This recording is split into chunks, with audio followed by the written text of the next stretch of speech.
Americanism, not globalism, will be our credo. Then we can be assured that other nations will not treat America with respect, the respect that we deserve. What is up, people of the internet? It is me, Real American Politics, back in with a new video. And just like yesterday, we have a new prediction video. This will be my 2022 Senate prediction for the month of March.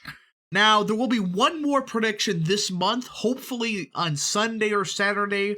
There will be a House prediction. I know, I've done a House prediction like, I think it was late January I did one.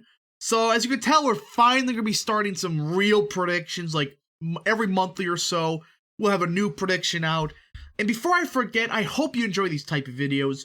If you do, smash the like button down below, subscribe, share with your friends, hit the little bell, and yes. So, we've had some interesting developments come out of certain Senate races since our last, real Senate prediction. Not some bullshit, best case scenario or anything like that. So again, before I forget, this is a disclaimer. This is based on if the generic ballot is R+6, R+7, which at this point seems like the most likely scenario. So R+6, R+7, even R+8. Now, a best case scenario would be like R+12. So that's with everything in mind. Also, some polling data is included. So let's get right into it. Let's get rid of all the obvious states. Do I even have to talk about Alaska? Like, the only interesting race is going to be Murkowski versus Tituba. And it's not going to go anywhere. I mean, I think that, Murkowski's done either way. I mean, yeah, they have this stupid, voting system in Alaska, but I still think that Republicans will, get just enough votes to get rid of Murkowski. It'll be very close, but I do think it will happen. Utah, McMuffin's not going to win as an independent. Give me a break. I mean, that's a cope by the LTE people that, oh, McMuffin, he's going to win. Look, if he couldn't win in 2016, which was his best chance ever to win a Senate race, or, a state actually, he didn't even win it. He didn't come close to winning it. Why do you think that a fairly popular incumbent senator would magically lose it? I mean, guys, let's be 100% honest here. Do you really think Mike Lee's going to lose? Look, Mike Lee has been, somewhat cringe lately, but he's not going to lose. This cope that, somehow McMuffin will win the race. I mean, these Republicans he's endorsed by, they're not necessarily good ones. And you look at the polling, he's still losing by like 15 points. So stop this cope. Republicans are going to win this. Mike Lee will win by a lot. And it's a cope. Idaho, I'm not even going to bother about. The Dakotas, there are some interesting, primaries, I guess, in South Dakota. Yeah, you got John Toon here, one of the worst senators in the country. And there is a couple decent candidates potentially running. Now, if Trump gets involved in this race, I don't know. But I think he will. He did promise a primary challenger in the state of South Dakota. As for North Dakota, really no real challenger. Hoover's gonna win, but it just sucks he will. He's an awful senator. But that's pretty much it with the Dakotas. Kansas, who gives a shit about? Oklahoma, Arkansas, nobody really cares about Arkansas. I mean, yeah, you got Boozman. I think Big Head could win, or possibly Jan Morgan, but Boozman's endorsed by Trump, and even Huckabee, which is a shocker to me. I don't think Boozman's going to lose, which is very sad. Very, very sad, but it's not going to happen. Chuck Grassley's going to win. I'm not going to mess with that. Kennedy, while he's had some bad votes as of late, still one of the better senators the country has for the Republicans. Alabama deserves its own video. I mean, this is a dumpster fire. I mean, you got Katie Britt, and Mo Brooks. Those are really two candidates that actually matter. And you go down here, and it's a dump. It is a free-for-all. But I think Britt really, hit her peak way too early. I think Mo Brooks is finally starting to do shit again. So I don't think much is going to change in this race. I think Brooks is going to win fairly easily. So there's that. South Carolina, again, Tim Swain, I hope he primaries out Tim Scott. I don't think it's going to happen. Very sad. Kentucky, Indiana. Florida, I mean, guys, Rubio's not going to lose. He's not going to lose. And he's not going to get primaried out. It sucks. I mean, but Rubio has actually been decent as of late. Not, perfect. But, he's been talking more about China than Russia lately, which I do like. But again, Marco Rubio, he's an interesting Republican, so there's that. And that's pretty much the for sure, no matter what you do, safe Republican states. As for the Democrats, I'm not even gonna mess around with these. Do I have to say anything? I mean, Oregon, I don't think Republicans even have a real candidate. I firmly don't believe they have a real guy running. They got like some nobodies. Yeah, I mean, the Green Party nominee is running for the Senate. Yeah, goodbye. Safe Democrat in a great state. Well, great state outside of Portland, Oregon. Hawaii is safe Democrat. It's not even worth my time. Illinois, the governorship will be closer. The Senate race is no real challengers of Duckworth. I mean, Duckworth's not that strong of a candidate. She did not do well in 2016. But there's really no serious candidates to challenge her. Now, Maryland, I'm going to skip this one for now. We'll talk about that in a little bit. New York is obvious. Chuck Schumer's going to win. Connecticut, Vermont, those are obvious. Phil Scott's not running. Connecticut Republicans, I don't believe, have a real challenger to Plymouth, but they may have somebody. Not really. They really don't have any big names. Yeah, they got the Connecticut State House Minority Leader, but that's pretty much it. No big names. And these are the 12 states that deserve a real deep dive into. And there may be a couple stunners out of this map, including the state of Washington. Now, I'm not going to say it's going to go Republican, but you look at the polling that is happening in this state. It's going to be between two candidates, Tiffany Smiley, the Republican, and the Democratic incumbent Murray. You go down here, and Smiley's been picking up steam as of late. I mean, May of 2021, she was losing by around 16. November 2021, losing by about 13. She's losing by 9 right now. And again, there's a lot of undecideds. This is PPP we're talking about. But it's showing a trend that Murray's not doing that good right now. Do I think, Smiley's going to win or anything like that? No, that's not going to happen. What I do think's going to happen, though, is I think this race will be within 10 points. Shoot me, I don't care, alright? That's what's probably going to happen based on this trend. Again, unless we get more polling data that shows an opposite trend, that's what I'm seeing right now. Now we got Nevada. This is a race that, again, I don't think Cortez is going to win. Cortez is not going to win at all. Lake Salt's going to be the nominee. There's a lot of endorsements on his side, and the polling has been bad for Cortez. Yeah, you had one pollster, this Predictive Insights. Ignore these guys. These guys suck. But you got Trafalgar, one of the best pollsters in the country that polled it, last November. Lake Salt's winning by 3 points. And again, that was with a lot of undecideds, very early. But still, it's like, most of the polling is indicating that this is leaning towards the Republicans. And I firmly believe that Cortez is going to lose. She won on a fluke in 2016. I mean, she won because there was 5 third-party candidates. They got 5% of the vote in total. That was going 90% Republican. Yeah, no wonder she won. Also, very interesting things happened in Nevada. Now, for Arizona, again, Masters get the nominee. It's all but a certain at this point that Masters will be the nominee. He's going to get the Trump endorsement. And you look at the general election polling. Mark Kelly is not getting 50% against anybody. I mean, not even against Baranovich, and that's for Data for Progress. And you look at some of these other things. I mean, Mark Kelly screwed himself over with a lot of votes he had the past year. He's done. He is done. His, centrist appeal, outside of maybe immigration, which is one of his only, centrist opinions, he is done.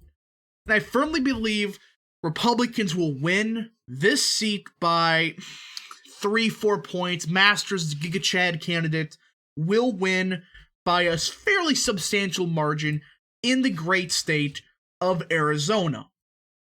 I'm sorry about this cut, folks, but I want to show you guys Colorado for a second, because this is why I'm just ignoring this race. Okay, this is the main Republican, Eli Bremer. I thought he was an okay Republican.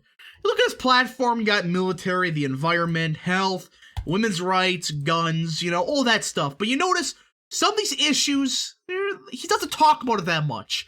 Big tech, basically nothing. Immigration, just regurgitated garbage.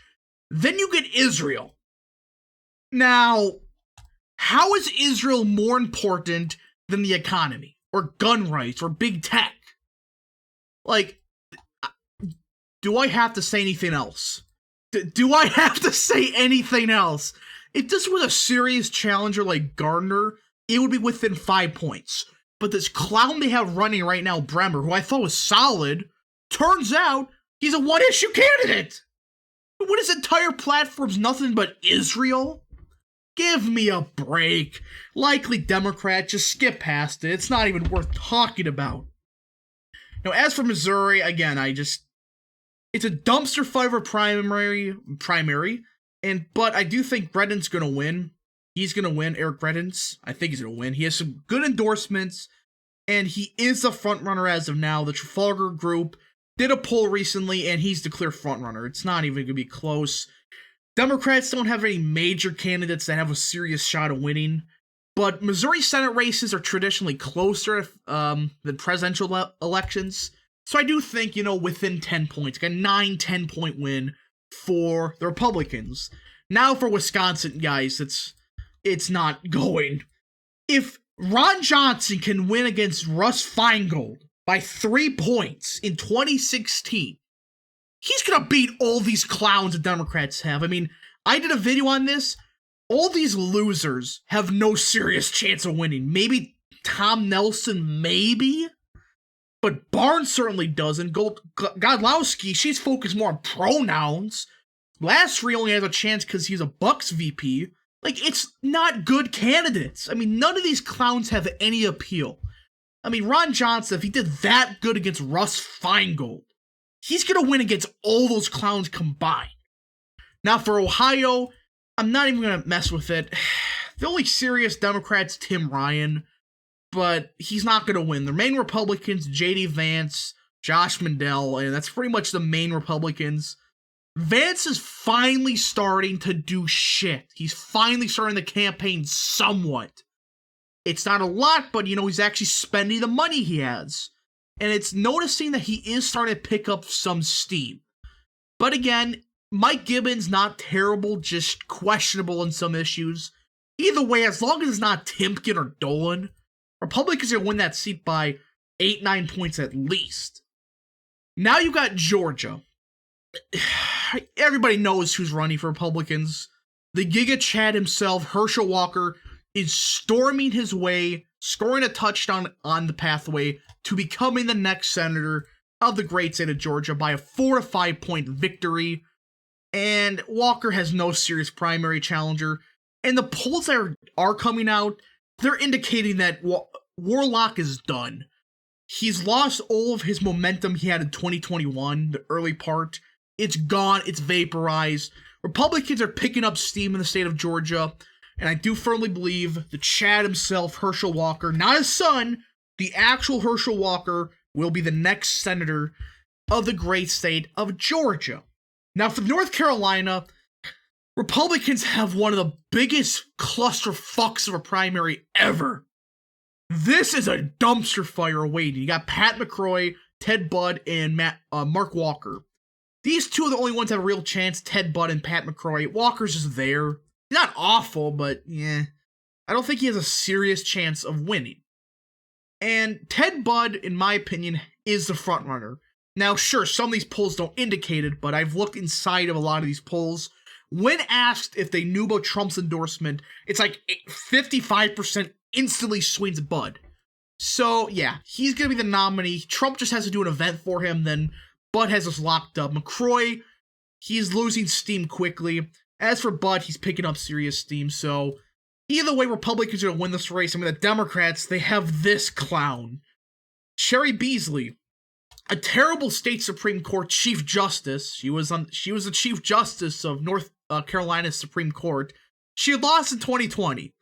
And that's kind of all you need to know about it. And all these polls do indicate Republicans are going to win this race by a few percentage points. I do firmly believe, even if it's McCrory, Republicans will win this race by 5 to 6 points, in my personal opinion. Now we got Pennsylvania, the true clusterfuck of all clusterfucks. What in the hell is this? Now, a month ago, it was half the size of this list. The list just keeps growing and growing and growing. It's not going anywhere, but just keeps getting more ridiculous. And, well, essentially, it does appear, though, that Dr. Oz had hope for you, man. You've really fucked it up with what you've said about the past about transgender people. You fucked it up, and it appears that Oz, McCormick, and Carlos Sands, somehow, are the three main frontrunners. Now, for the Democrats, they have their own dumpster fire. They got Fetterman or Lamb. Pick your poison. Lamb would lose, alright? Sure, he would get some of the more, centrist, quote-unquote, voters, in the suburbs like Philly, but do awful in the inner city of Philly, inner city of Pittsburgh. While Fetterman would do great in the more progressive parts, he would do awful in the suburbs. So either way, I think Republicans, do win this race by a skin of their teeth by around like a half point. That may not seem like a lot, but looking into it, that primary is going to cause a lot of damage in Pennsylvania for the Republicans. If they get their shit together, it'll be lean Republican. But as of now, not necessarily.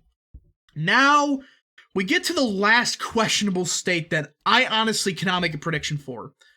It is, of course, Maryland. And it does appear, though, that Hogan is not running. It appears he's finally declined to run for the Senate race. If that is 100% the case, Democrats will win this seat by a safe margin. If Hogan decides to have a change of heart and run, then it will be close. But as of now, Maryland will be safe Democrat. Now we have the final state of New Hampshire. And Hassan is a Democrat nominee. She is one of the weakest nominees, or I should say incumbents, the Democrats have running this cycle. Now, sure, Bolduc, I think that's how you say his name, is losing by around 7 points, according to Trafalgar by around 6. Here's the thing, though. It's been getting closer and closer and closer. Very subtly, but it is getting closer. And if Bolduc, got huge fundraising numbers and, got the Trumpian endorsement, it does appear that Bolduc could actually win this race. Now, I still think Hassan's gonna barely pull it off again, but if, Trump endorses Bolduc and something else happens, like he gets a big fundraising day from, Peter Thiel, it could be a flip for the Republicans. But as of now, I do think New Hampshire will just barely lean towards Hassan. And this is the current Senate prediction for 2022. There's definitely been some changes. Obviously, I'm debating New Hampshire, Pennsylvania. But say like Georgia, that's trending heavy Republican this cycle, not in the future, but this cycle, it's getting more and more likely that Herschel Walker will be the great senator of the great state of Georgia.